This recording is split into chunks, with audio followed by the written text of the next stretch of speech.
Cameraman?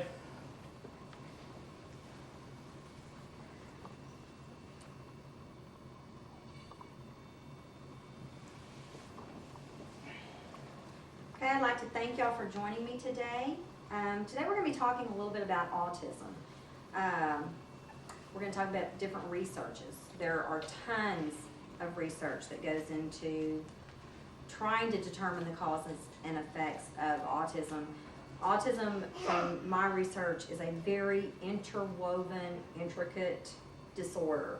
There has not been able to be one definitive cause labeled for research. So what I did is I took the top two, which is genetic and immunizations. They're both controversial, but I really can't think that you can look at either one of those without discounting the validity of the research. First, I'm going to start with the genetic. I want you to look at the size of the brain of a normal person and the size of the brain of an autistic person. The autistic brain is quite a bit larger. And then this study was done by the American Psychological Association. Next, I want you to look at the activity. This is activity, neurological activity of a person without autism. This is a neurological activity of a person with autism. As you can see, the neurons, there's not the neurons firing in the autistic brain that there is in the normal brain. And down here, this was done on basically facial recognition. This is the brain activity of a healthy person. This is the brain activity of a person with autism. You can see the autistic brain does not have the same activity as a healthy person does. This is on everyday facial recognition, parents, siblings, cats, dogs. And this study was, on autism, the brain activity, this study was done by Oxford, and this study was done by Yale. There's a quote that the Autistic Self-Advocacy Network has on there, and I like it because it kind of sums up everything of how an autistic person feels. It says, "I'm not defective, I'm different." People with autism, especially until more research was done about it, they were told that they were dysfunctional, defective, and in some cases even the word subhuman was used, which I find cruel. But I want to give you the genetic side of it. And like I said, I don't think any of this can be discounted because of the activity that is shown and, just all the factors taken into it. To me, genetics is a very heavy part of the research.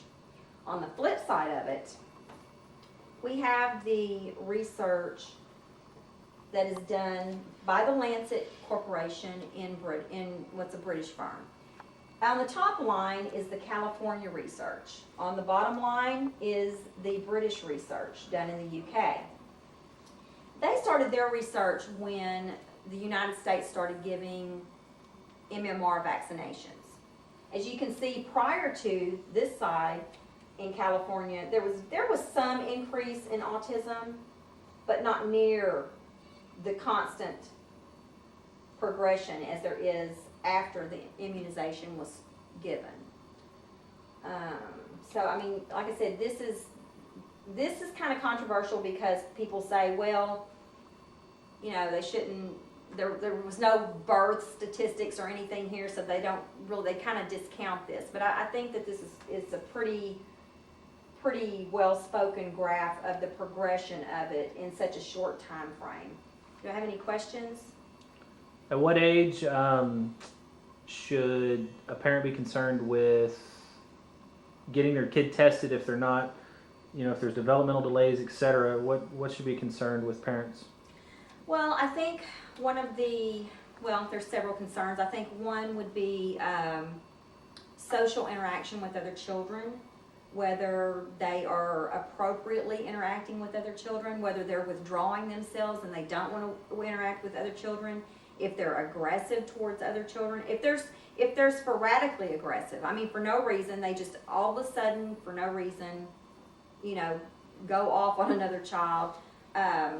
you know, those are indicators to look for. If there's nothing building up to that point, and like I said, the social withdrawal, hyperness, those are all things that you can look for.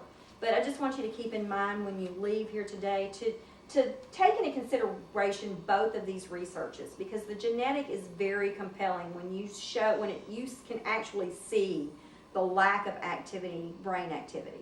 So anyway, I want to thank y'all for coming, and I hope this helped y'all out some. And the immunization.